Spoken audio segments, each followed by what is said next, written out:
Assalamualaikum warahmatullahi wabarakatuh. Hai teman-teman semuanya. Di video kali ini saya bersama rekan kelompok saya akan menjelaskan materi udara.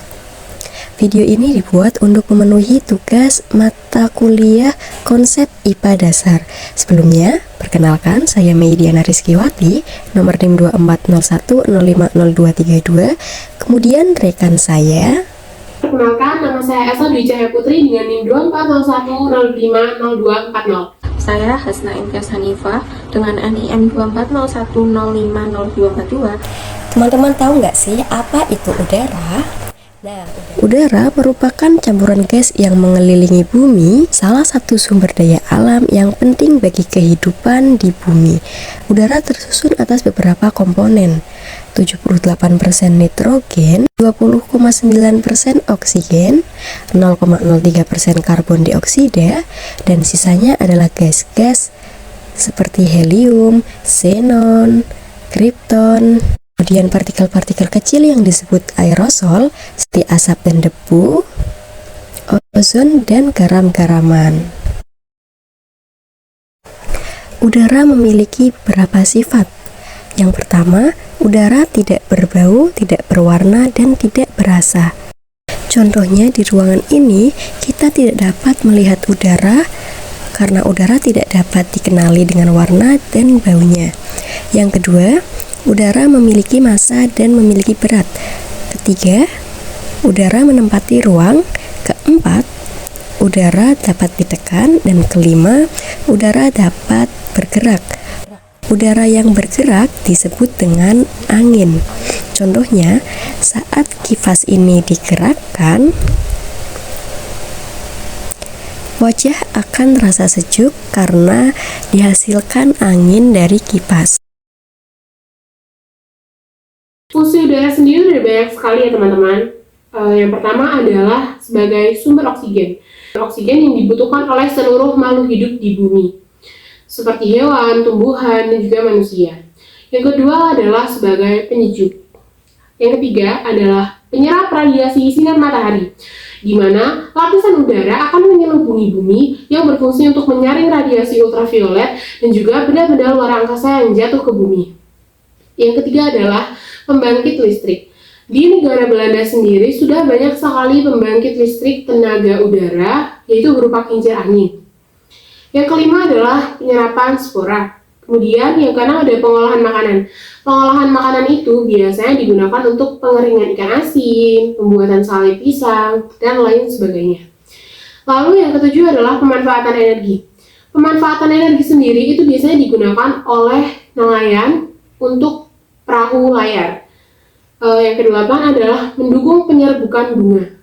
Lalu yang kesembilan adalah jalur penerbangan pesawat udara. Teman-teman tahu nggak sih kualitas udara yang baik itu seperti apa? Kualitas udara yang baik adalah kualitas udara yang memiliki nilai indeks berkisar antara 0 sampai 50 AQI. Kualitas udara itu dipengaruhi oleh faktor apa aja sih? Yang pertama adalah faktor aktivitas manusia. Aktivitas manusia yang seperti apa sih yang dapat mempengaruhi faktor udara itu sendiri? Pertama adalah pembakaran sampah. Yang kedua adalah aktivitas kendaraan bermotor. Yang ketiga adalah industri. Dan yang terakhir adalah kegiatan rumah tangga. Yang kedua, kondisi cuaca. Kondisi cuaca itu biasanya arah dan kecepatan angin, suhu, dan juga curah hujan yang tinggi. Yang ketiga ada bentang alam.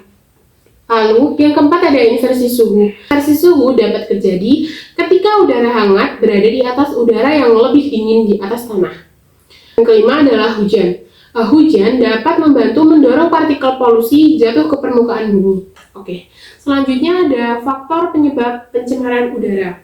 Pencemaran udara itu apa sih? Oke, pencemaran udara yaitu masuknya zat pencemar yang berbentuk gas-gas dan partikel kecil atau aerosol ke dalam udara. Oke, faktor penyebabnya ada 3. Yang pertama adalah pembakaran. Pembakaran sampah, pembakaran pada kegiatan rumah tangga, kendaraan bermotor, dan kegiatan industri. Yang kedua adalah pembuangan limbah, limbah industri biasanya ya. Lalu limbah rumah tangga, yang polutannya adalah gas H2S yang menimbulkan bau busuk. Selanjutnya adalah proses kimia. biasanya terjadi pada pemurnian minyak bumi, pengolahan mineral, dan juga pembuatan keris.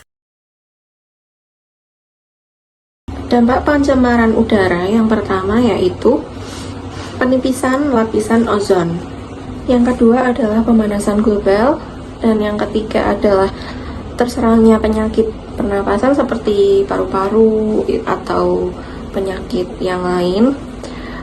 Terganggunya fungsi reproduksi, karena dengan kualitas udara yang buruk, reproduksi kita juga akan menurun juga. Selanjutnya, stres dan menurunnya produktivitas. Karena kalau kita sering terkena polusi itu memang membuat kita sangat stres ya. Nah, yang terakhir adalah menurunnya kesehatan mental, karena yang poin sebelumnya tadi, jika sering terpapar pencemaran udara itu pasti membuat kita stres, maka mental kita juga akan kesehatannya menurun. Nah, selanjutnya adalah upaya penanggulangan pencemaran udara. Upaya yang pertama adalah menggunakan kendaraan dengan tenaga listrik. Upaya ini kan bisa mengurangi pencemaran udara, karena dengan kendaraan yang berbahan bakar seperti bensin dan sebagainya itu menyebabkan polusi. Jadi menggunakan listrik lebih disarankan, menggunakan tenaga listrik ya.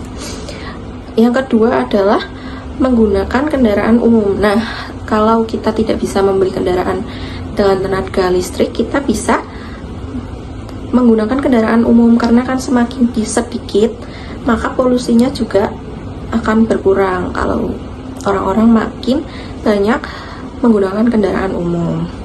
Selanjutnya adalah menyaring limbah asap industri. Nah, ini untuk misal pabrik itu sebelum dikeluarkan seharusnya itu didaur ulang atau bagaimana gitu, karena jika langsung dikeluarkan pasti itu menyebabkan pencemaran udara. Selanjutnya adalah penghijauan atau rehabilitasi atau penanaman pohon kembali. Upaya yang terakhir yaitu tidak melakukan pembakaran hutan sembarangan, karena asap dari pembakaran hutan pasti akan menyebabkan polusi, dan itu juga akan merugikan hewan-hewan dan tumbuhan yang ada di hutan karena mereka kehilangan tempat tinggalnya. Sekian dari saya, terima kasih. Mohon maaf apabila ada kesalahan dalam saya menyampaikan, mohon dimaafkan. Wassalamualaikum warahmatullahi wabarakatuh.